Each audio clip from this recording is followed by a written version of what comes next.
The Brunei Speakers Club. Any one of you here, this is your first time at a Toastmasters Club?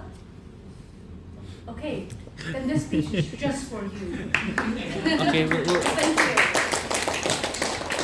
you. Thank you for making the journey here today. I'm going to go around later on to ask for a little introduction of everyone. So please prepare yourself for that. But while you're preparing, I'm going to buy you some time by going through what is Toastmasters, okay? So Brunei Speakers Club is part of this international organization called Toastmasters.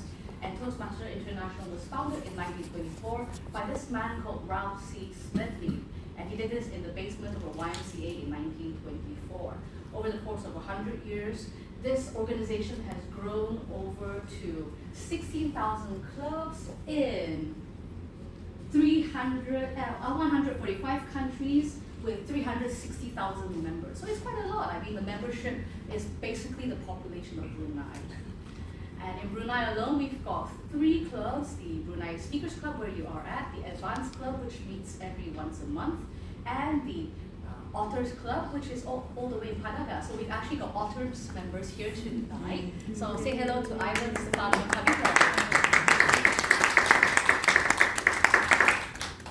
It's a bit of an interconnected organization. In fact, if you've got a membership here, you can basically go to any other club around the world and visit them as part of a membership. In fact, we've got one such person today, I believe. I don't believe we've had the opportunity to meet. So why don't we sort of have a little introduction about yourself? Do you mind telling us who you are, why you're here, and a little bit about you as a Toastmasters? The lady in white who I don't know her name. If you please. Hello, everybody. Yes, Toastmasters. My name is May.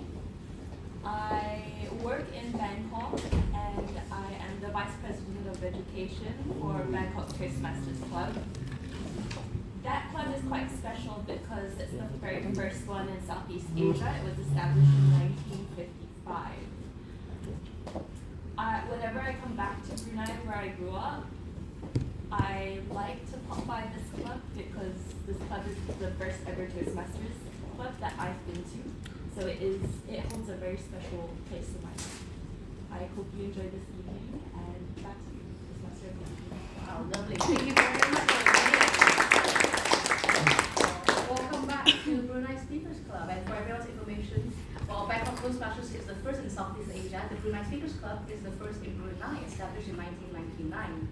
So we are among legacy here. But no pressure, no pressure. This workshop tonight is for beginners and for anyone who doesn't have much experience with public speaking, as well as those who do. So it all depends on what you want to speak about tonight. What we do here at Brunei Speakers Club is we are a club that focuses on communication and leaderships. So we go around and have curriculums and syllabus about how do you present yourself better and speak better in front of an audience, as well as how do you speak better when it comes to interpersonal communication in your daily life.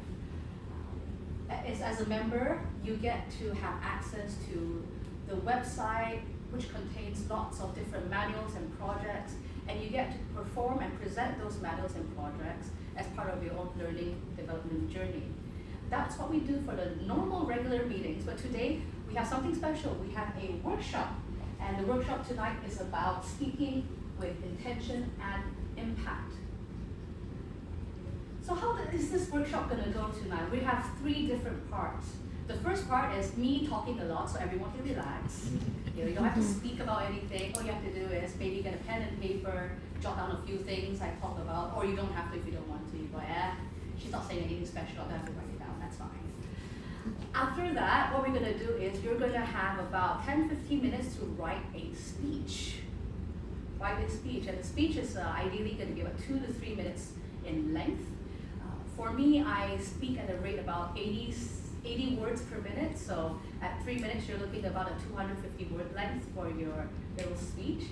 And later on, during the 3rd segment of this workshop, you're going to present it in front of the audience. I love that silence that comes whenever I say that shock. So at that third card, don't worry, there's about, I think, 17 of us here today, so I recognize that not everyone will have the opportunity to speak. Oh, what a shame. So we're gonna reserve this for people who wanna showcase what they've learned tonight. Because we've gone through the whole process and effort of writing down a 2 to 3 minute speech. Wouldn't you like to share with the class what you wrote? Wouldn't you? No? and later on, you will receive on-the-spot feedback from our members who will coach you through what you did well as what you can try next time to improve your speech. So 2 to 3 minutes, no pressure, we're all among friends here. And then later on, you receive on-the-spot feedback. That sounds good? Everyone on board with the agenda tonight? Excellent. Now, speaking of friends, we're not exactly friends yet. So what we're going to do is go around the room and we're going to introduce ourselves. Tell the room a little bit about who you are, what you do, why you're here tonight, and going by that, hopefully we'll feel a little bit better about not being so alone here and getting to know the faces in front of you. We've heard from May tonight, so we all know who May is. So let's learn about the other 16 people in the room, starting from me. Who am I? My name is Ling Ling. I'm a member of the Brunei Speakers Club. I've been a member for the past 10 years. I started from my very first speech where I spoke for 9 minutes and then immediately rushed to the toilet over there to throw up because I was so nervous, to now giving a workshop. So it is possible. Dreams can come true. You can learn public speaking, and so on and so forth. So that's my journey. So we'll move on to Joan, if you don't mind telling us a little bit about yourself. Joan? Hi, I'm here because May typed me. But it's nice to see familiar faces. I've been toastmasters for I think the past 3 years, and it's been quite a journey. All right, back to you, Philip. Okay, lovely. Thank you very much, Joan. Can we clap for every time?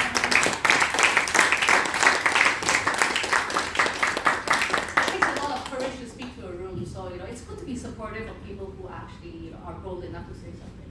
Next up, we have Philip. If you don't mind sharing with us. Okay, my name is Philip. Hi, Philip. I always like the challenge of standing up there, overcoming the fear of public speaking. That's why I'm here tonight. I'm a retired man, and this is my social activity. So I meet new friends here. I like the mental stimulation that the whole club gives me. When you speak, I try to understand you as much as I can, and it is a kind of a social interaction, whether it's a mental interaction, whether you like it or not. When you speak, you are actually talking to me, and I love it. I'm looking forward to meeting up with all of you tonight. Thank you. Thank you very much, Philip. Philip, the adrenaline junkie, everyone. Rest assured, not all of us are like that, but we are always very glad to hear Philip speak, and hopefully we'll get to hear a little bit about him later on tonight. Moving on, we've got Charles, a member of the Brunei Speakers Club. Charles, if you don't mind introducing a little bit about yourself. Hi, good evening, everyone. Good evening. Good evening. I'm not as an adrenaline junkie as Philip is. I am a member of BSC. I ask myself this question quite often: why do I come to BSC? Is it a social thing? Is it to learn? I think it's everything wrapped in one. And for me, it's just to mimic Philip, it's that opportunity of standing in front of people. Especially if you don't have that opportunity, or it is something that you've always been afraid of. Just the idea of standing up in front of strangers, particularly, you might get a little tense, you might fidget. I know I used to fidget a lot, and I used to play with my hands, or I used to bite the inside of my cheeks as a distraction, particularly when I met new people. So I found that Toastmasters eventually did help me. It somehow subconsciously gets into your system, and you do feel more comfortable around people. So it is a great learning opportunity, and I find each time that I'm here, I do come away with something a little bit different, something that I can take. Thank you.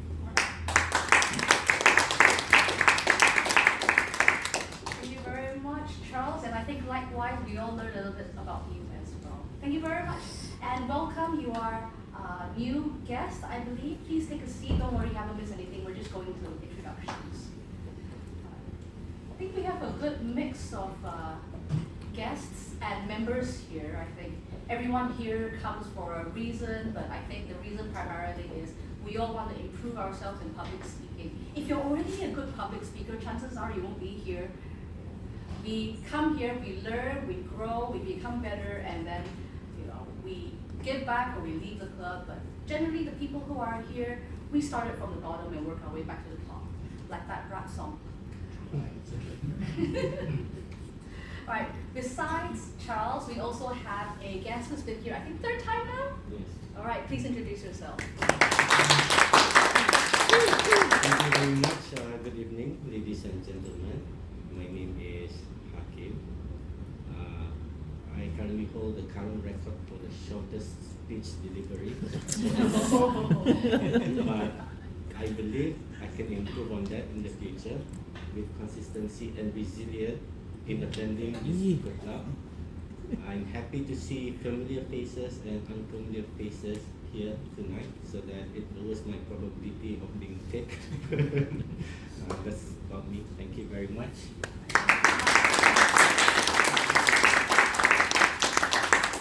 That was a wonderful introduction, Hakim. I mean, when you're talking about short and sweet, we'll get something out of you later, just yet. That introduction was longer than his. Yeah, his that's longer yeah. than his improvement. So improvement. Yeah, improvement. See, you come here 3 times as a guest and you're already better as a person. Wow, we do so much. That was Hakim, everyone, and next to him we've got Pavitra from Otters. Good evening, everybody. My name is Pavitra. It's been a year for me in Brunei. So I got to know about Toastmasters after coming to Brunei, and it's been 2 months for me at Toastmasters. Definitely, I can see some sort of improvement within myself in these 2 months. The first day, I was very nervous standing there. So I think today there's slight improvement, I should say, and I am looking forward to learn more and more from this. And also, this is a great place to build connections and also friendship. Yeah. Excellent, thank you. The networking, that's what I like about here as well. Never will you find a place of people from different walks of life and different ages and different social economic groups. So yeah, well, I'm looking forward to hearing more about everyone's stories. Speaking of stories, Stefano, what's your story? Good evening. My name is Stefano. I'm a member of Otters Toastmaster Club since January 2020, and I enjoy the company. This is the main drive to be to the meeting, to meet people, to listen to stories, to sometimes share my stories. There is some learning as well, but in my personal career maybe it's not really important. I will never do a speech in front of many people. But for everyday life and for the company, it's still worth coming to the meetings. And tonight, I want to learn from English.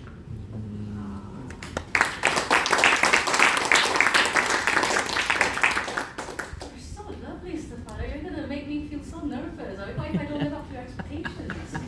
You will exceed. Right.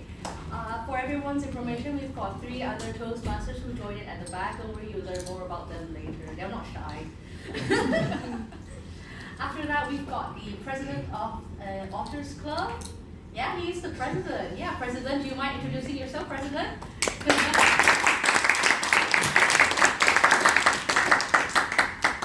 Hi, good evening, everyone. I'm Ivan. I'm from Otters. I did not intend to announce my role in Otters, but thank you, Wing. Gave me a bit of pressure. So now I'm going to deliver with quality and purpose. Yeah, so I'm here tonight because, coming all the way from KB, there's always an opportunity here to try the cafes here we've not tried before. And we enjoyed our dinner just done. And 2, we're here, of course, to support Ling Ling as well, our friend, who's always there to support Otters when we're in need of help. And third thing is, I think a couple of us mentioned that when we were first in Toastmasters, we only said a few words, and that got me reflecting. My first time in Toastmasters, I only said 3 words. It was a table topics about talking about myself, and all I said is, I am tall. And then I got stuck for a bit, then I left the stage. So that was my first time up at the stage, and now I'm here like speaking more than 3 words. So that's my journey for the past 6 years. So I still feel the nervousness, I still feel the fear, but I'm able to be present with it. So it never goes away, but you learn how to use it to really express and project yourself to everyone around you. So that's what I want to share. Back to you. Thank you. That was Ivan, everyone, the man who is more than just tall.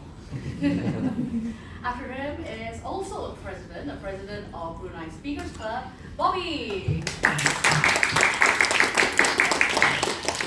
Good evening. I hesitantly agreed to become the president of this club, but I agreed, so too late.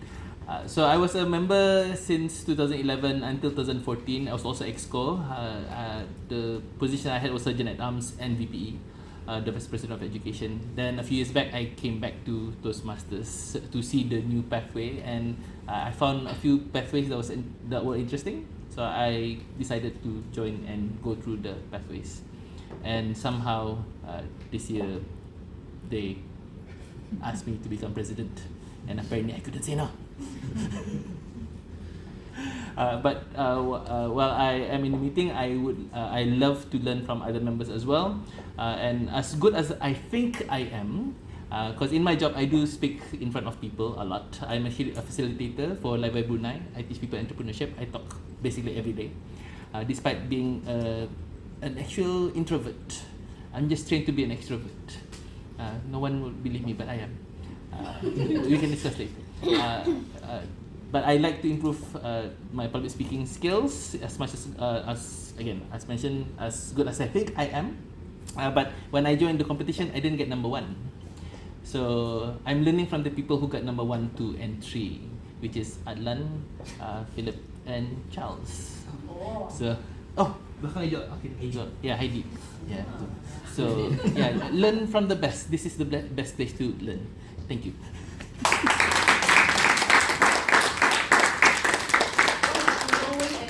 And by the way, you couldn't say no to being president because you haven't reached level 4 project, the negotiation project. If you did that, you would have said, say no. Maybe. So that was Bobby. I think this side of the room, we've got mostly Toastmasters. Now we're moving to the other side, which is mostly guests. So, madam, I don't believe I had the pleasure of seeing you yet. Do you mind introducing yourself? Oh, sorry. The Azan is happening right now, so we have a short break. Saved by the Azan.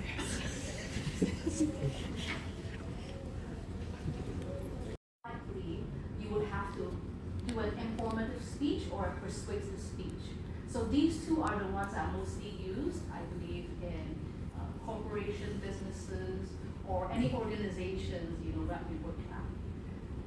The other two, to entertain, to inspire, it's more likely in your own personal life or in special, extraordinary occasions. So you don't have to look at that too much if you want to. So let's dive a little bit deeper into the specifics of those purposes. So, to inform is all about teaching people how to develop a new skill or letting them know a little bit more about the subject matter. So if you talk outside of that, you might confuse the person. So the kind of language you use in an informative speech, you want to tailor it to your audience in mind. Meaning if you're going to inform someone about something, one, you assess the audience, you assess the audience at what level are they listening at. If they are at my level, as in less, do they know as much as me about this topic? Do they know less than me about this topic? Or do they know more than me about this topic? And because of that assessment, then you tailor your speech according to what language you use. If they're at the same level as you, perhaps you can use more jargon. You don't have to pull your punches. Like for example, just now Bobby was talking about pathways and I don't know, level 1s and level 2s and VPEs, and half the room understood him because we're Toastmasters, and the other half goes, I don't know what he's on about.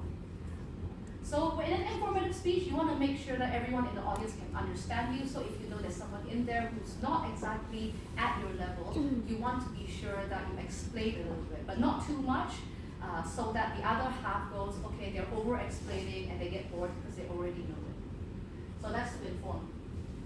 Next, to persuade, to change the audience's behaviors or attitudes and to convince the audience to accept your point of view. So that is to persuade. For example, I'm doing a budget presentation. I want to apply for this budget and I'm going to convince my boss I want them to invest in my idea with this amount of money for the next quarter. And because of that, you have to put up a persuasive front. You know, why should he pay you that money? Why should he put so much money into you when other people also need it?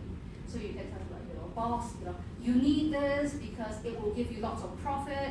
You need this because it gives you lots of marketing, etc., etc. So when it comes to persuasive speech, the number one thing you have to think about is also your audience in the case of what do they want to hear? What is most likely to attract them? See how different it is from informative? Informative is about what they understand and what they don't understand, and how do you bridge that gap between their understanding. For persuasive, it's about what do they need and what do I provide and how do I bridge that.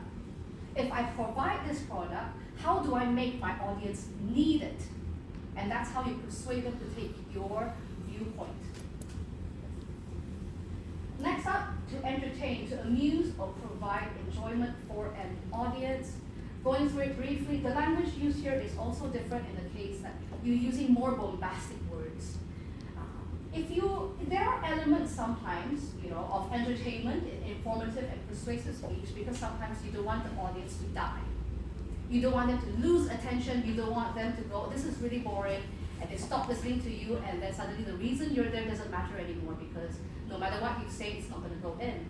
So because of that, you throw in a couple of jokes, a couple of stories and anecdotes, a couple of case studies and interesting facts and stories and figures to make people interested in listening to you. And that's how that to entertain comes in. And the way you do that is by making things more descriptive, more adjectives. Blow things out of proportion, Instead of saying, I tripped, I fell down, you say things like, I kicked the rock, I flew, I can feel my leg going over my head, slamming against the floor, so painful, I walk until I cannot walk. You describe things like that and suddenly, I fall down becomes funny instead of sad. So it's all about spinning things in a different perspective, and that's how you're entertaining. Like for example, something really small like, I got a toothache. You spin it out of proportions. You go like, sakit, I think you have to extract. This tooth has been with me for 25 years, and now it's no longer going to be part of my body. And later I will tell the dentist to keep it with me so I can keep it in my room, in my happy forever, so I don't lose it. Even 25 years and beyond, it will still be with me. So that's how you entertain. You just blow it out of proportion, and but use it in moderation, because if you're going to give a report to your boss and you do that, I'm not sure he likes that very much. I don't know. It depends on your boss. How maybe he likes, but maybe he won't get the budget approved. And lastly, to inspire, ask people to achieve their noble goals or ideals or reach their highest potential. And this is not something that you learn overnight. In fact, this is hard to cover within this presentation itself, because it involves all three: to inform, to persuade, to entertain. And that's how you inspire people, because you make them feel for you. I don't know how much did Stuart say in this presentation, but there's something that speakers always say, which is there's three parts to any speaker. Your credibility, who you are as a person, what you've done, what you've achieved. Simply just by coming out here and knowing your experience, people will believe you because you look like you know what you're saying. That's your credibility. And the next two is the logic and the emotions. So credibility, logic, and emotion makes up a good speaker. So I've explained about credibility. Logic is when you support your points with facts and figures and case studies.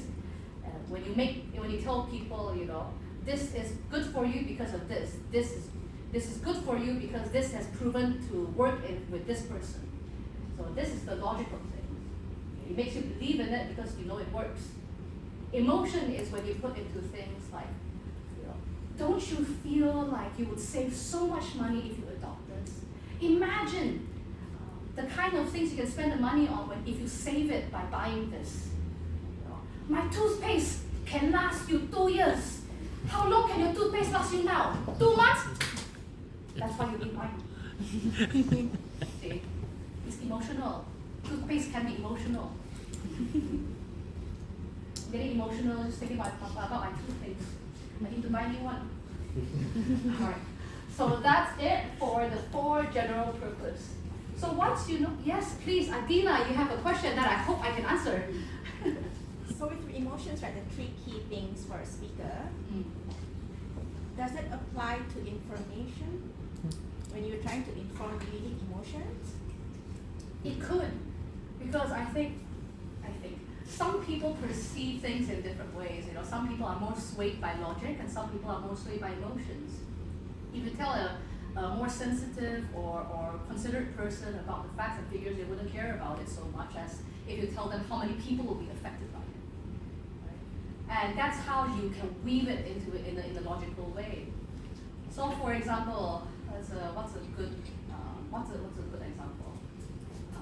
You and your dad are sitting in a car, true story, and there are 2 roads. One is longer but has less speed bumps, and the other is shorter but has more speed bumps.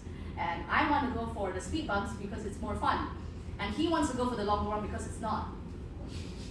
And he's telling me with logic, it's faster. I can go faster because there are no speed bumps. You get there faster. But then I'll tell him, but I want the speed bumps because it's more fun. I get to spend more time with you. Isn't that great? So they're both points to consider, and one's based in logic and one based on emotion. And you can basically use both of them, even in an informative speech, because in the end they're both points, if that makes sense. The only thing is to try and spin it in a way that doesn't blow it out of proportion. You don't want to be too emotional to the point where people think you're being too dramatic. And then you don't want to be too into facts and figures until people think you're a robot. So it's all about things in moderation and balance. And that's what speaking is about. Any other questions? I'm more than happy to answer. Just wanna comment because talking about Stuart, the topic that he usually talk about is rhetorics. So logos, pathos, and ethos, which is basically the terms that you were describing just now. Logos on logic, ethos on credibility, I think, and pathos on emotions. I don't know, we like to use the Latin words, it's just so fancy. But no one learns Latin in July. But we all know what logic and emotion is. It just sounds fancy. Just a fancy way to say it. Yes, yeah. Sometimes I like to be fancy too, I like to drink tea with my big tea. So this is the general purpose, yeah? This is the last point in my speech, which is specific purpose. Once you know which of the 4 things are you going to use, then you delve into this, which is, let me just go ahead first. After hearing my speech, the audience will be able to do what? If I'm informing someone, after hearing my speech, the audience will be able to learn how to change their tire. If I'm giving a persuasive speech, after hearing my speech, the audience will be able to call me in the morning, something like that, for more information. Actually, the more things you add to that sentence, the better it is for you because it's more specific. Because you don't want to be like, after hearing my speech, the audience will be able to fix their bike. Because that's a bit illogical. There's no way that someone can learn how to do something after a very short speech. More realistic would be after hearing my speech, the audience will be able to maintain their bikes in 2 different ways. That's more specific and achievable. Which goes back to this. When you are choosing a specific purpose for your speech, you must think about 3 things. 1, the audience. You must always have your audience in the center of your mind. Why you're doing this speech? You're doing it for the audience because you want them to do something. And what is it you want them to do? And second thing is, the thing that you want them to do must be very specifically stated out. You cannot leave any room for error, for misinterpretation, for miscommunication, or for mistakes, because then you might not have achieved your purpose if they didn't understand what you're saying. And thirdly, attainable. The target must be realistic and possible to achieve. When you ask them to do something, it must be something that, by the end of it, you can be sure they know how to do it. You can't come up with lofty things like, by the end of the speech, your life will be changed forever. What does that mean? I don't know. Change in what way? Only you will know. That doesn't work that way. So it must be specific, it must be attainable. I'm not going to change your life if I don't know how am I going to change your life, So that is it for my presentation, and just in time, no, I'm out by, no, actually just in time, I'm early by 4 minutes, excellent. Yeah. Excellent. Because the next step we have is we're going to write the speech. We're going to write the speech, and it is this. Those of you who have attended my previous workshop, we did a workshop about how to choose a topic for your speech. What we're going to do is we're going to choose one of these topics. You could choose something a little bit more informative if you want, but given the fact that we only have about 20 minutes to write a speech, I would advise you not to, because you have to do a lot of research on your phone and it's not very conducive in this kind of environment. So I would advise you choose a topic, maybe something to do with a story or something familiar to you, something that could fit into 2 to 3 minutes, any one of these topics. And later on, after 20 minutes, at 8:45, we'll begin to do speeches. So 2 to 3 minute speeches, ladies and gentlemen. This is why I advise everyone to get on the table. First come, first serve. If you have a table, you can write. Anyone need paper? All right. If anyone needs any paper, Charles is your guy. If you're like me and okay with typing on your phone, you can do that too. But in any case, you now have 20 minutes to write your speech. And I look forward to learning more about you and hearing your speech and stories at 8:45. Okay, I'm Good luck, everyone. All the best. And, No. Thank you. take care. Tai Chi?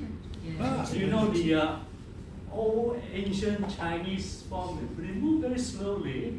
It's a form of self-defense, but it's so slow that you wouldn't think you can use it to fight. I learned this when I was studying in Singapore. I need to have some exercise. So I went to a community center and they said there's a Tai Chi class starting. So I enrolled in it. It took me a few months to actually learn the whole set. Every week you only learn 2 moves. This is the beginning move. Okay? This is the following one. Only 2 moves like that.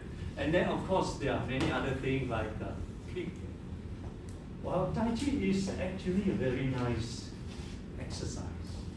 You don't need anyone to play with. I can do it anywhere in the world.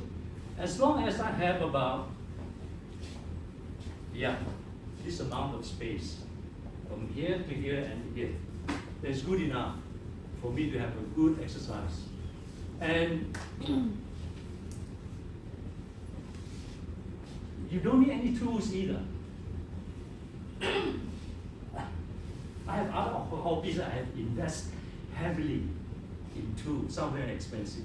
But in Tai Chi, you don't need. You just need to have, well, of course you need to learn it. That's the most difficult part. You need to be patient enough to connect all those moves to make it into a whole sequence. My whole sequence takes about 12 minutes. And I repeat it, 15 minutes.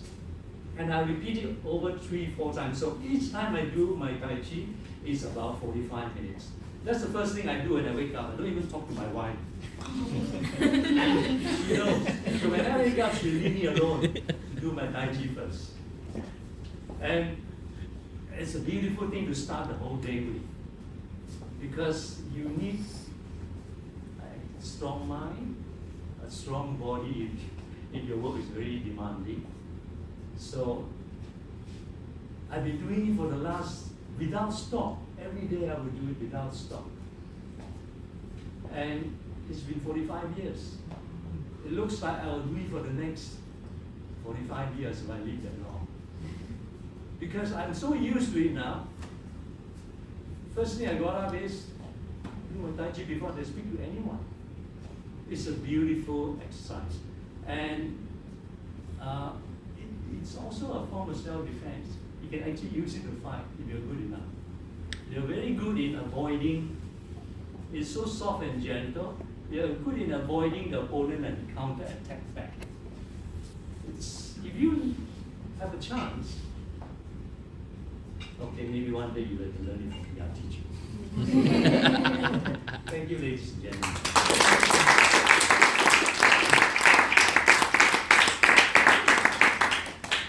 That wasn't intimidating at all. I think Philip did a fantastic job. Thank you so much, Philip, for sharing your passion.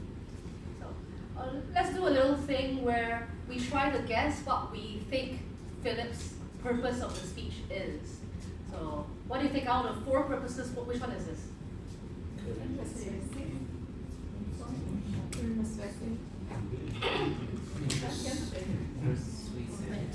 Persuasive? Yeah, I want to learn Tai Chi from him. Well, the easiest way to know what's the correct answer, because I don't know either, is to ask Philip. Philip, what was the purpose of your speech, you think? Actually, it's to inform. Just to let you know that I have this hobby. But she said I'm entertaining, I'm flattered, I'm flattered. I thought I was boring. I'm persuaded. What did you say? She's persuaded. Oh, persuaded. To try Tai Chi. My purpose is to inform, to let you know that I have this hobby and it's a good hobby. Yeah.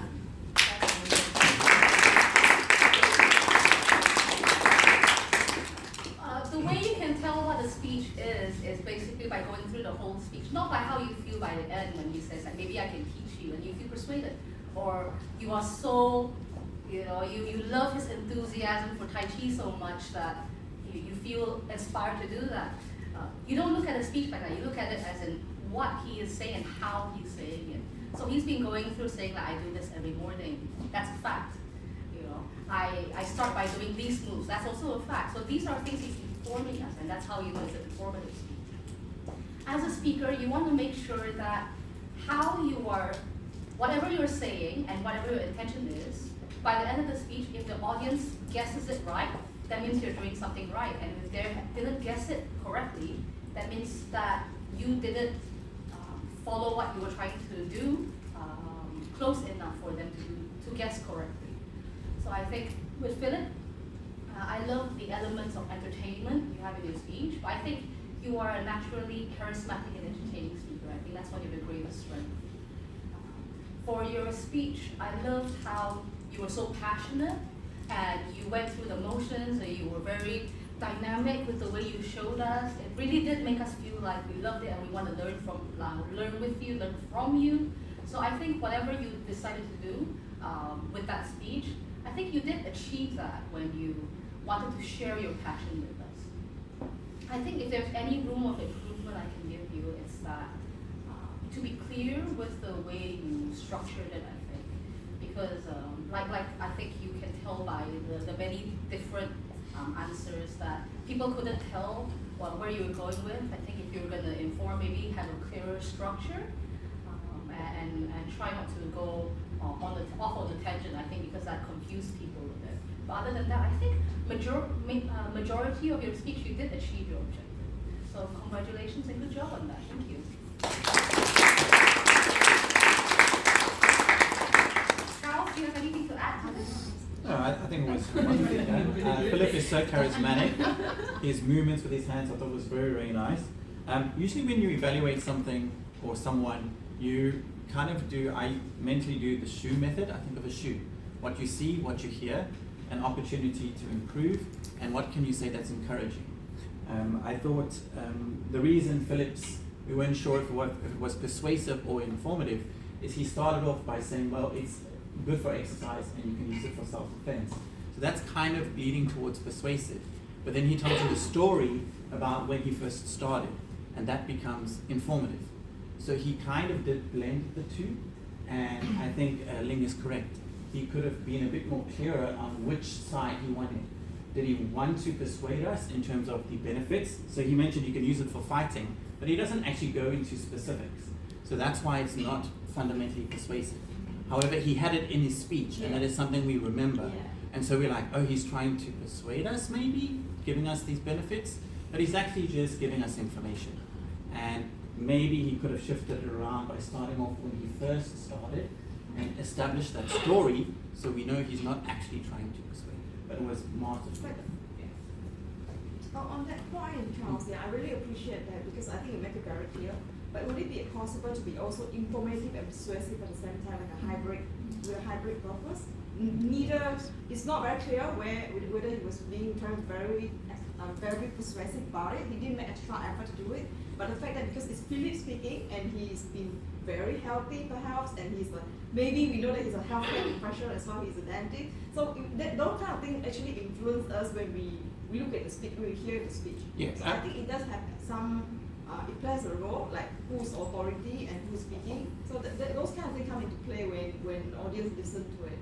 So to me, it has somehow influenced me to say, try to do it. It's not expensive. Yeah, you can just use this mouse pad and you can do it. But he wasn't strong enough. Yeah, I mean, yeah. So I see it as informative. Philip was incredibly funny as well. Yeah. So for me, there's an element of being humorous, so entertaining. It's all comes back to when Meng asked Philip, what was your main objective? What was his main objective before doing the speech? Was it to inform or to persuade? And did he himself feel he did that? And just based on that, because it was mixed responses from your audience, there is something that he could change to fit that. Yeah. But otherwise, most naturally speeches are a little bit of each. But you have to decide before, as Ling was saying, what do you want to do with your audience? Do you want to inform them or persuade them? And if it's persuade, then go guns blazing. How am I going to persuade them? If it's inform, then go guns blazing. Yeah. Otherwise, it does send a mixed message. Thank you, Emmanuel. Well said, Charles. It's sort of like when you know why you're there, you go in 100%. Instead of being, I don't know whether I'm here or I'm there. So if you go all in on a certain objective, then at least you've done all you can to achieve it, rather than leaving it out there for people to interpret. You want to be sure and clear to the audience what you want them to do. And I think with regards to Philip, I think he had a lot of things going on, so people were sort of all entertained, all persuaded, and also informed. But with regards to his actual purpose, maybe he could do a little bit more on that to make it more informative. So I think that's on Philip. So that's something I think Philip can take back for his future speeches. So thank you very much, Philip. Enjoy your speech. Wasn't so bad, right? You come out here for 2 to 3 minutes, you get like a full-on analysis of your speech. Isn't that cool? Isn't that something you want? You get your money's worth. You pay $5. Some of you didn't even eat anything, so you need to get your money's worth. At least go back home with some feedback. I'll leave you guys to think about that. I see someone raise their hand. Kirsty, you want to go next? Is it? Sure. Yeah, Kirsty.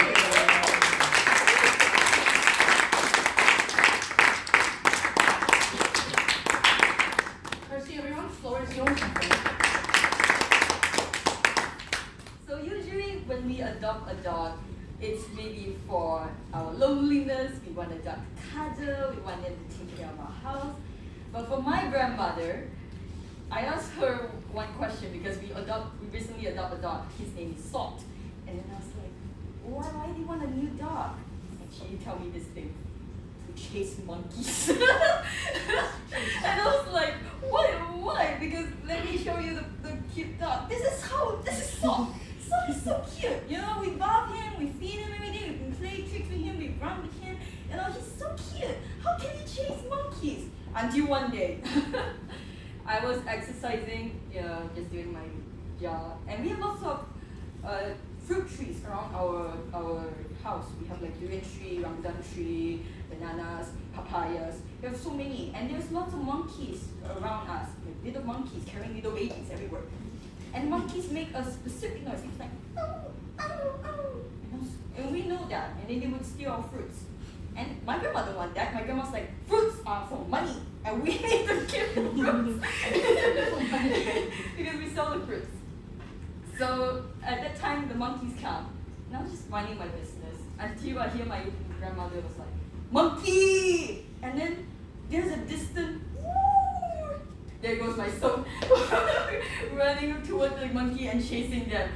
And he successfully chased the monkey. It was very astonishing when I saw it. But yeah, as what my grandmother said, work smarter, not harder. If I can't chase the monkey, tell the dog to chase the monkey. So that's it. Thank you very much, everybody. Thank you very much, Tracy. What a story. I think dogs are so precious. My grandma is one as well. Her name is Tim. I asked my grandma why did she name a female dog Tim, and she was like, no, her full name is Yakin because I found her in the pasar. So there you go. Anecdote aside, I think I'll leave this to Charles to start off the evaluation. Charles, do you have any feedback for it? Kirsty is always very animated, and I do enjoy that about your presentations. I also, is the dog's name Sock? Yeah, salt. Salt? Table salt. Salt. Salt. Ah. Salt. Salt. Okay. Salt of the earth. I thought it was very nice that you actually showed us the picture, and you're very animated. So usually if someone is animated, it does blend itself towards entertainment. So that is my first, I mean, you can correct me if I'm wrong, I'm assuming you went for entertainment as your, yeah. So usually if someone is more animated and you can see it in their delivery, obviously they're going to go for entertainment. Something that we have spoken about before is you get so animated, you speak very quickly. And I think for me is the opportunity of improvement has always been your pacing, and we've spoken about it before. So I think your story, you get so worked up. I liked it when you're going, he's so cute, and you can feel the enthusiasm. And I think Ling was talking about credibility as being something of a hallmark of a good speaker. I think it was very credible that you have this little dog, Salt, and you love him to bits, even though it's a bit weird that he's supposed to chase monkeys and you wanted to see it in real life. And that credibility shines through. So I really enjoyed the speech. I thought it was funny, and if you have credibility and your delivery, it's entertaining. And in fact, even though you were speaking quickly and I didn't hear some of it, I still was laughing and I thought it was funny. And that's the power of delivery sometimes, is even though you might lose an audience in terms of content, you deliver so well, or you're so animated, you can get away with it. So at Toastmasters, a lot of us go, oh, why do we need to be, to borrow a Gen Z thing, I think the word is extra. Why do you need to be extra? You need to be extra because sometimes it helps to deliver your speech and it gets your point across, even though your content might not be as strong or fantastic. And that little being extra gets your point across, even though your audience might not need it. So I really enjoyed it. I would like to meet Sok in person. I like this. Okay, yeah, that's it. Thank you, Charles. I'm gonna add on to Charles because entertaining speeches is my favorite sport, and it's also my bread and butter. So there's a lot to be said about entertaining speeches, and I think you did a fantastic job in getting through that story. And there were a couple of highlights in that story as well that grabbed the audience's attention and gave you a lot of opportunities to engage with the audience. I think if you can permit me, I can give you a couple of tips to help you become an even better entertaining speaker. Rule number one when it comes to humor speeches is never laugh at your own jokes. Like this. Don't do it, because the moment you do that, your credibility does fall a bit, because you want to make sure that you use that moment to engage with the audience and gauge their responses to you. Are they enjoying it? Are they laughing? If they're not, you might need to tweak, because then you have a better understanding of, what kind of humor does the audience enjoy, and then you move on from that. And again, as Charles said, when you're entertaining someone, you really do need to pause at opportune moments, because when you pause, you let people absorb. If you tell a joke and you don't pause and you move on, people don't know that they're supposed to laugh at it. It's one of those things like, when you're watching Friends on TV and there's a laugh track. When you hear the laugh track, you know, I'm supposed to laugh. Similarly, in a speech, if there's a pause, I know that I'm supposed to react. So you need to give the audience opportunity to react when it comes to an entertaining speech. Yeah. So for people to use next time you tell a joke, even in the middle of a report, you tell the joke, you go, and see, I'm not even doing anything, but you're supposed to laugh. See, that's the trick. You need to cue people. People are nice. People want to help you. People are like, oh, she wants me to laugh. I'll laugh for her now. Thank you. That was very nice of you. But yeah, that's a trick for anyone. So if you don't believe me, you try it next time. I guarantee you, people will laugh. People will be like, at least. All right. So try that out next time, Christy. I look forward to more entertaining speeches. Well done. Thank you.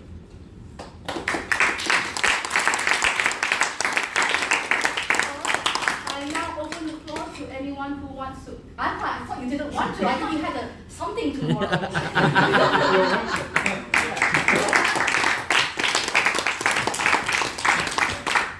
Either a 3-minute speech or a 20 minutes workshop. Oh.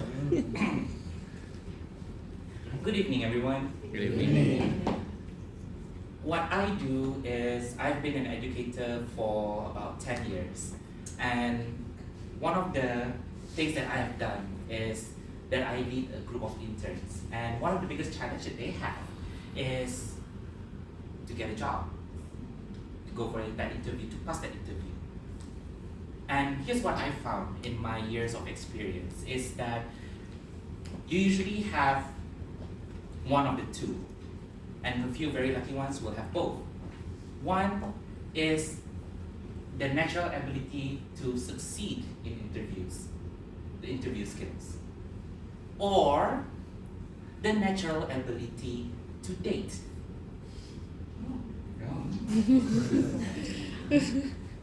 And funnily enough, the skills actually overlap. So, if you find yourself easily passing interviews but not so well in your dating life, perhaps you could use that skill in your dating life.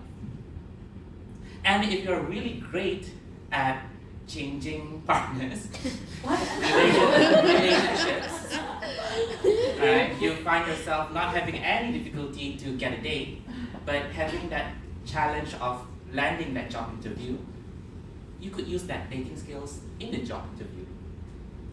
Some of you are very interested now. All right, let me explain. Number one, usually it's the ladies who do this very, very well. If you're interested in a guy, what would you do first? You would check his socials, you would find everything that you can on the internet. Let me ask you this. How many do you think, before going to their job interview, Google that job? Google the company? Probably not. See? As for your resume, that is your love letter to the company.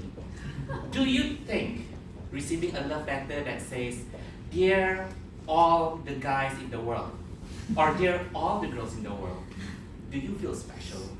To whom it Probably not. So if your resume goes, "Dear hiring manager," or "To whom it may concern," it's probably not very flattering. They might be desperate enough to read and hire you, but chances are they're probably not interested either. One of the worst advice that anyone could give you when attending that date or interview is be yourself. No. This is myself. I don't come like this to that interview. I don't come like this to dates. This is for a future relationship. When you first meet, then you want to present your best version of yourself, which means dress the part. You want to be a boyfriend or girlfriend? Make sure you wear boyfriend-girlfriend material. If you want the job, make sure you dress the part for that job. comes to the date. You do not want to go to a movie because then you won't be finding out who you're dating, who you are going to hire in that company. Because a date is an interview. You want to know more about them. And it's all about the questions that you ask. And if you're great at dating, in the interview, ask questions as well. It's not just them wanting a relationship with you, you want a relationship with them as well. So ask them questions. It's not just them asking you. They have to answer you as well. Why are you single? Why is this position open?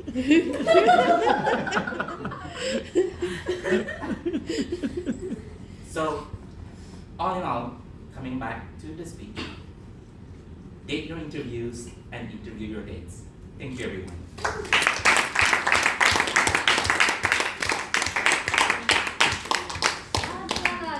I think for a 3-minute speech, I mean, where did you get that from? Is it already in the notebook? Is it you write already? Upcoming workshop. It's from the dates and interviews that I've been. A man of experience, I see. But yeah, I really enjoyed that. I mean, you had everything. You had turns of phrases. You had structure. You know, I think this is a very interesting brand of infotainment. I mean, it's very clear that it's an entertaining speech, but at the same time, you had little nuggets in there which make people go like, oh yeah, that's so true, and I should take note. So I really enjoyed that. I mean, there's something to learn about you and also for the people you date. So I think you do have a natural talent for these sort of speeches. You know, the dry humor, the deadpan delivery. I think that's definitely your shtick there. If there's anything I can give you to improve, I don't know yet. I let Charles say something, then I come back to you. Charles. Excellent advice. In terms of the speech itself, this is like what Heidi was mentioning, the blurring of the categories. Because Alan is so good, he's very entertaining. And you'll notice he used what Ling was talking about, the pauses. When he mentioned the second option of to date, he paused a little and he said, are you interested? And then at the end, when he was mentioning something, Ling was like, and then he pauses and he lets it sink in. So that is that power of the pause, especially if you want to land a joke. For me, because he's trying to convince me to approach job opportunities like a date, even though he had humorous elements, he was very entertaining, he was very informative because he started off with his years of experience, I do feel it leans more towards persuasive speech in terms of changing my behavior or our behaviors when we go to a job interview. So for me, I feel it falls in that category. You can see Adlan uses the stage well, his voice is very clear. I don't really actually have anything to say. To me, it was a perfect speech. There were no flaws in language. You had an excellent structure when you're talking about your different steps that you could take. If you can all remember them, what was the first one? Research your... Spy on them on social media, Google them. Second one? Love letter. Love letter. Third one? Don't be yourself. Don't be yourself. And then the third one? Take them to a movie. Yeah. Ask questions. No, not movie. No movie. So it's kind of weird because he's giving you dating tips and he's giving you interview advice, but they seem to work. It's kind of an analogy, using one thing to propel another. And masterfully done. I have no flaws. It's excellent.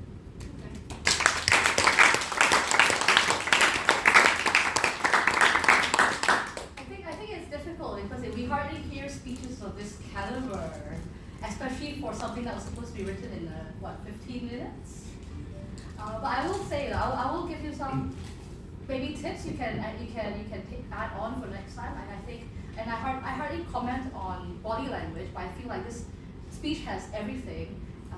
So the only thing I can comment on is body language. And I feel that if you want to do an entertaining speech, a lot of times when it comes to funny speeches, your body does the talking for you.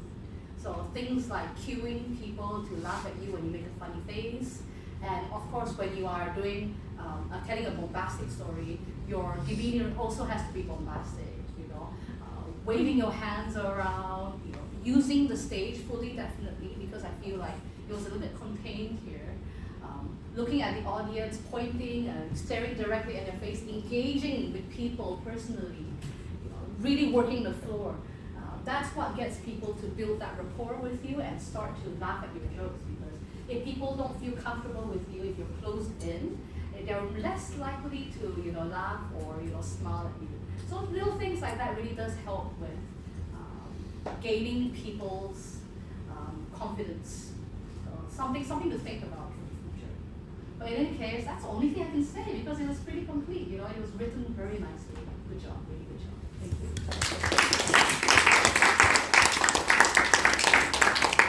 Any more volunteers? Yeah, people keep volunteering left and right. Oh, Pavitra, volunteer.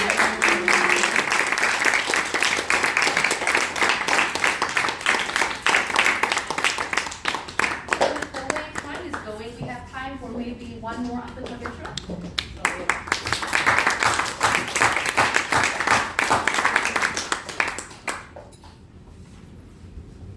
Good evening, everybody. So the topic I've chosen today is traveling. I think for all of us as a child, we've thought going to malls or temples or shopping felt like traveling for us. It's like, oh, it's a big travel. We spent the whole evening. So I think with age and by getting to know others and by seeing different things, our perspective changes, and we want to try different things and new things as well. So in the journey of trying new things, I must say we learn, we explore, we are happy, we set new targets and new goals for ourselves. And most of the time in this process, we are not that stressful. I think with age, when we are working, we get really stressed, and traveling is become like a place where we can be very stress-free environment. It creates a stress-free environment. Sometimes, when we're traveling with people, and because of peer pressure, I should say traveling also puts us some pressure. One such situation I would like to say, which I experienced. So I went for a travel, and with peer pressure, I was put like, you have to try scuba diving. We all are trying, and you must try. So in the process, I said yes, okay, I'll travel. I will try scuba diving. For I am a person who is very nervous to even get into a pool. So scuba diving is like, I can't even imagine. So I motivated myself, and also with the encouragement of my friends and my husband, I said, yes, I'll try. I went to the instruction place where they give instruction. I suddenly felt like, okay, I think I'm becoming deaf. I can't hear the instructions because I was so nervous. Finally, I tried, and I must say, after trying, you get a different perspective. And I cannot explain how happy I was to come out of my comfort zone, I should say. So with this, I would say, everybody, you must travel and you must explore new things to experience life to its fullest. We have very limited time, so please, whenever you get an opportunity, travel, and so that by that you will experience your life to its fullest. Last to this crowd, I would like to say, the world is a book. Those who do not travel see only one page or get to read only one page. Yeah, thank you.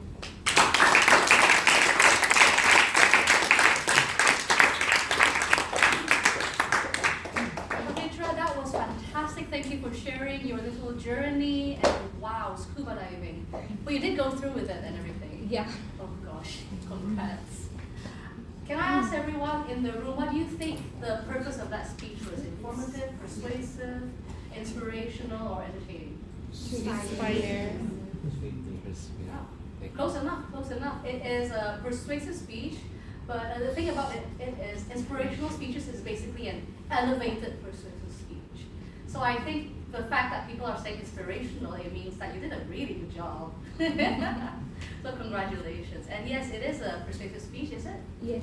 Lovely, lovely. Thank you so much, Pavitra. You did it great.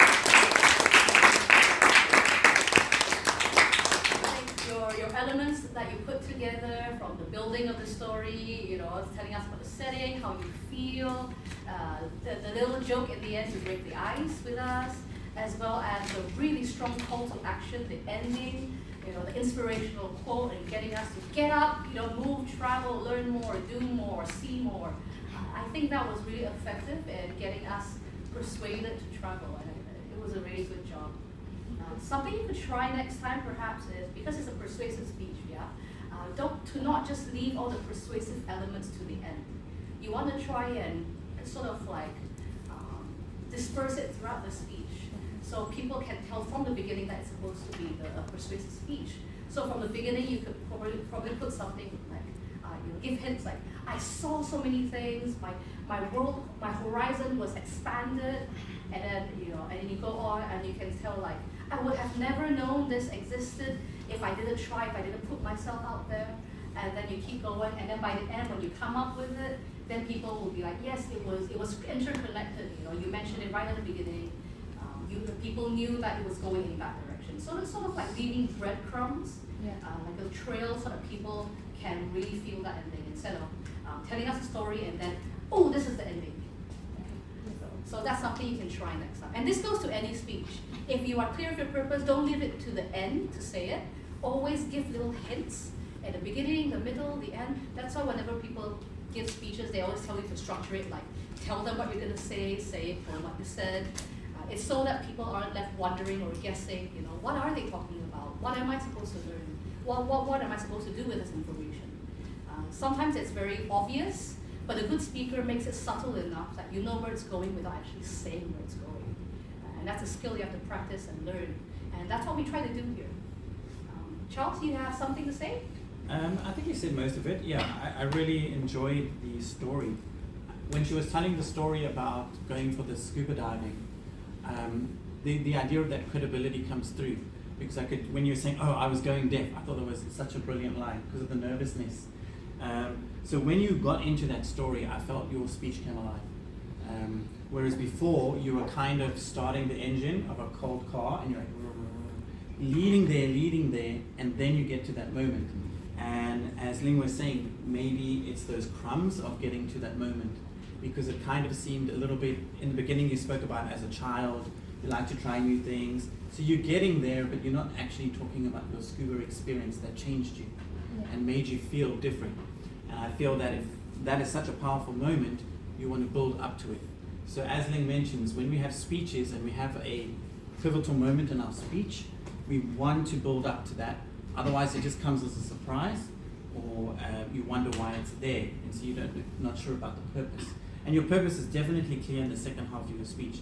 And the fact that you had a quote in your speech for something that you just wrote in such a short amount of time, I'm like, jeepers, I can't even remember my first name. I can remember the quote. So I thought that was wonderful. Very, very excellent in terms of content. You came alive when you were talking about that story, when you were talking about doing the deaf. And I just feel if you just shifted a little bit to the center, it would have been a little bit stronger. But obviously nervous and things, so maybe. But the half of the scuba diving, I was totally into it. I thought that was wonderful.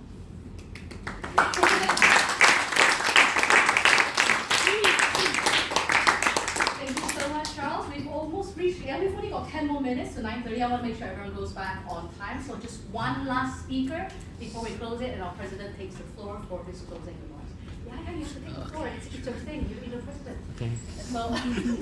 So the rest of you, one last speaker. It'd be great if a guest can try it. Would you like to give it a shot? Yes, please.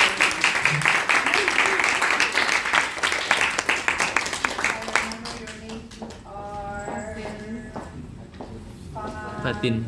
Fin. Fatin. Yes.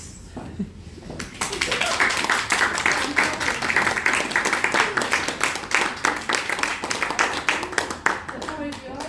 All the best. Thank you so much for trying.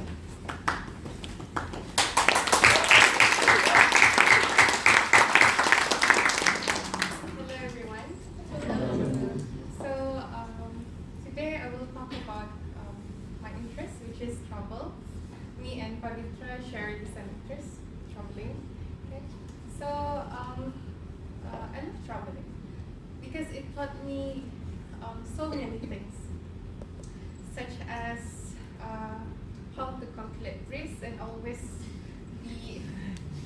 cautious. Okay, so here is a short story. Last year, me and my friend went to Kuala Lumpur. We were traveling on budget. We booked a room for $8 per night.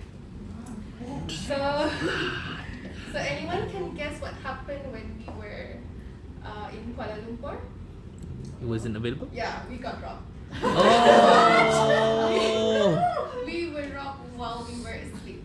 I lost my phone, my wallet, as well as my passport. What? So we cried for a few minutes, but then we realized that we have to act fast. We have to act faster than the thieves, than the robbers. So first step, what we did was we called our friends, because I didn't want to call my parents. They would be panic more than we did. The second one is we called the police. And then the third step is we went to the police station. And thankfully, my iPhone was still active. So we were able to trace my phone through iCloud. So I got my things back, except for the most important thing, the passport. Okay. So my point here is, no matter how much you want to be on a budget, so remember to always prioritize safety. That's all.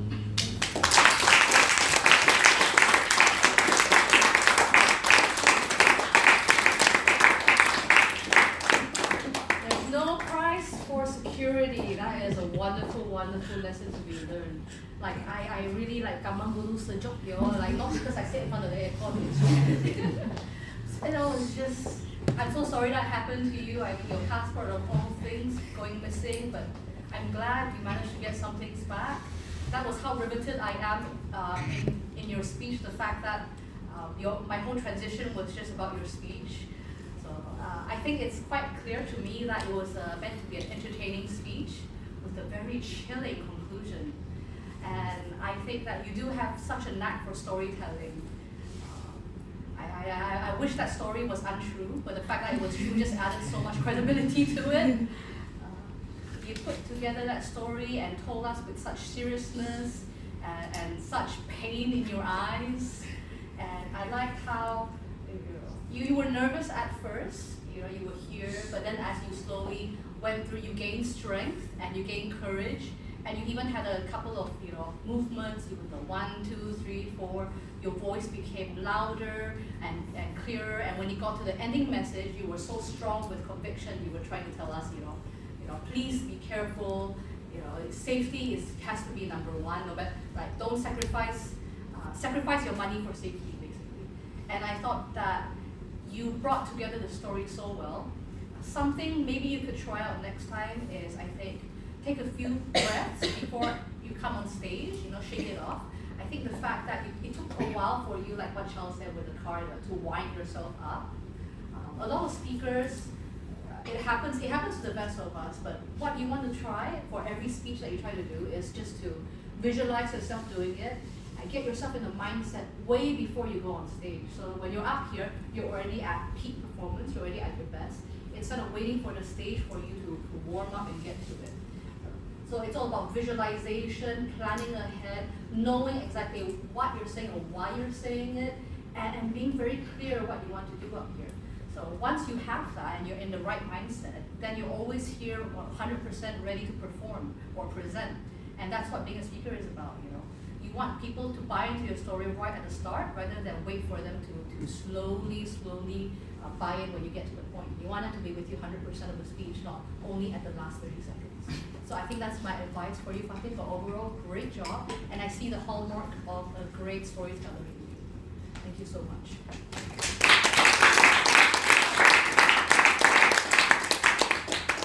Charles, over to you. Sure. You were mentioning laying the seeds, and I thought you were very good in doing that. You first mentioned you calculate risk when you travel, and then you mentioned I went to KL on $8. And in my mind, I'm like, risk $8, something happened. Mm-hmm. And then you said, guess what? And you paused, and you allowed people to guess, and then you were like, okay, you were robbed. So like a suspense thriller, you built it up, and you're like, we're robbed. And I thought that was fantastic. Your reaction to being robbed, I found, was very calm. That's probably what I didn't understand. It's like, we were robbed. I was asleep. I cried for a few minutes. And that was it. So you're very calm, very logical about it. Maybe that's just your personality. But like you build it up to a climax. Okay, we're robbed. We're expecting something dramatic. And it's like, I cried. And then I moved on. And maybe that's just your logical personality.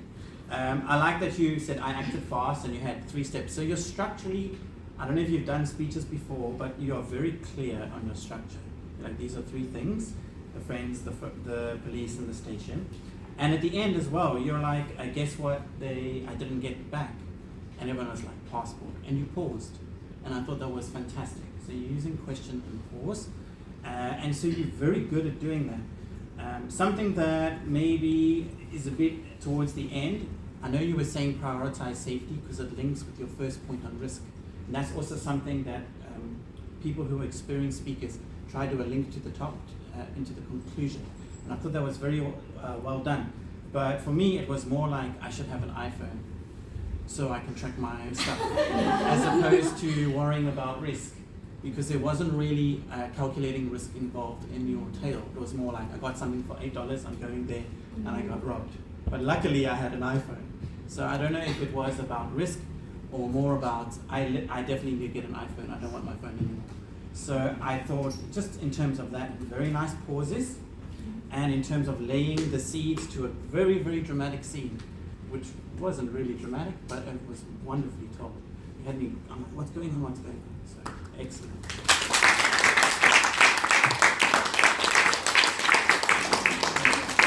And that wraps the end, except for Adina, who has a question. I have a question for Charles. Are Yes. you persuaded to buy an iPhone? Yes, I sort of am, because I have a MacBook, and I want them to talk to each other. That's the only reason. Alright, thank you so much. Guys, for those of you not on iPhone yet, that's a strong point to consider. I mean, Apple should definitely hire Fatin for this one. Thank you very much, and that was a fantastic ending for the workshop of the night. I hope everyone learned a little something. And I'll now pass the floor to the President for his closing remarks before we call it a night. President, over to you. Let's give him a clap, everyone.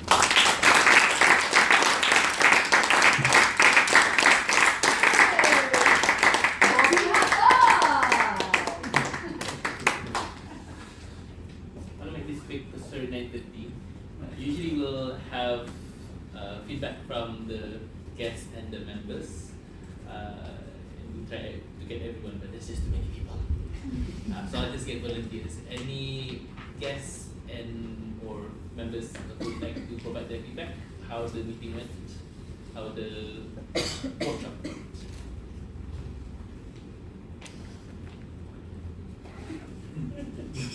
Oh, okay. Yes, look. I didn't see that. Hi, Lydia. When I came in the room, I was late, and Heidi said I just came in time for a conclusion. And I actually enjoyed the conclusion bit. I thought everything was also very inspiring. So many things I've learned, even just in a short, 30 minutes. But I enjoyed it. Thank you everyone. Since we have one member, so at least one guest. Yes.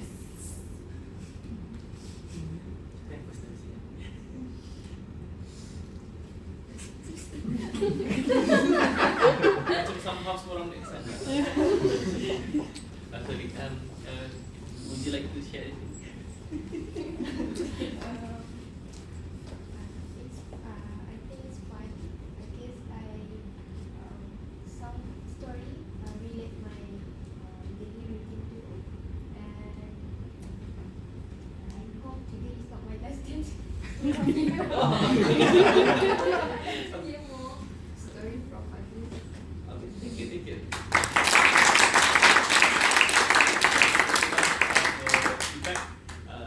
Just for your information, in the next 2 weeks, I think we'll have another meeting at the Brunei Speakers Club, so you can enjoy more stories. In fact, that's probably one of the reasons I like to go to Brunei Speakers Club, is to get inspiration to copy. I mean to get inspired.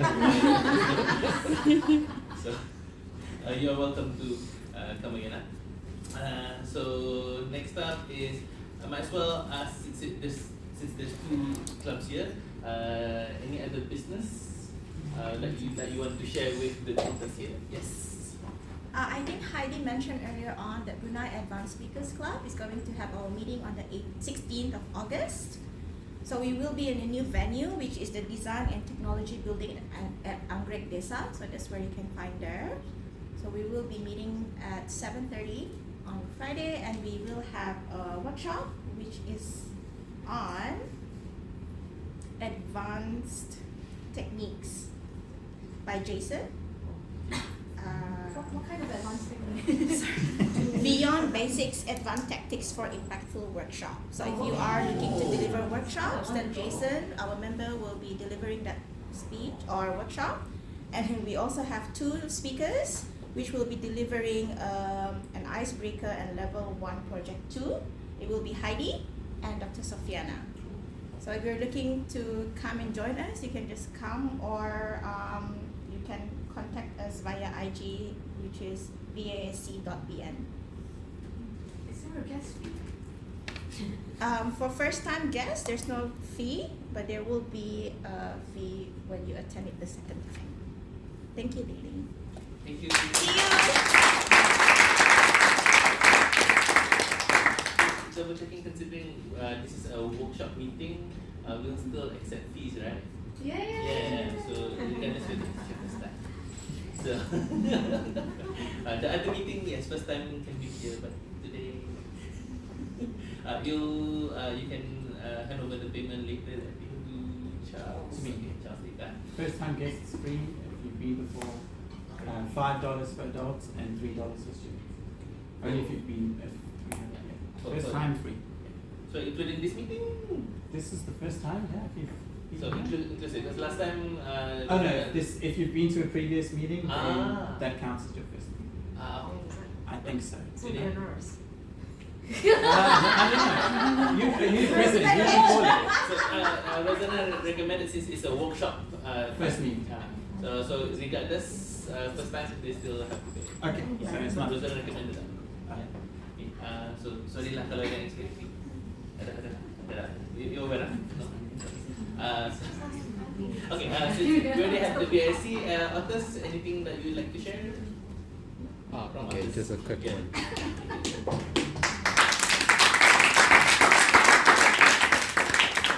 So Otters' next meeting will be next Wednesday. Not tomorrow. Next Wednesday. So it's just a regular meeting. We have one speech lined up. So if you happen to be in Syria, Penaga, do drop by Penaga Club. Our meeting is from 7:30 to 9:30. If you need more information, you can approach either three of us, or just give us a text on our IG. It's Otters TMC. Other than that, I think what I got out of tonight would be, being in Toastmasters for 6 years, it's always good to revisit the basics, because I learned probably more than 3 things tonight. So that's a lot for someone who's been here for quite a while. And I think basics are the foundation to a really proficient communicator and leader. So that's something I was reflecting on. Thank you. Thank you. My closing remarks. I'll just copy paste from you. I totally agree. In fact, I was a bit inspired, so I'm actually still preparing for my talk tomorrow, which is a 1-hour speech on motivating students on starting a business. So based on the basic principles of the general purpose and the specific purpose, I've actually added a bit more, refined a bit more on my content. So it's always good to cover basics. Even in my swimming coaching, I swim coaching as well. It's very important. Even the professionals focus on the basics of the basic arm techniques and the kick techniques. So in life, I like to practice that as well. Always go back to basics. So I hope everyone had entertaining and informative night. And I hope to see you in the next meetings, whether it's at BSc or BASC or at office. Until then, have a good evening.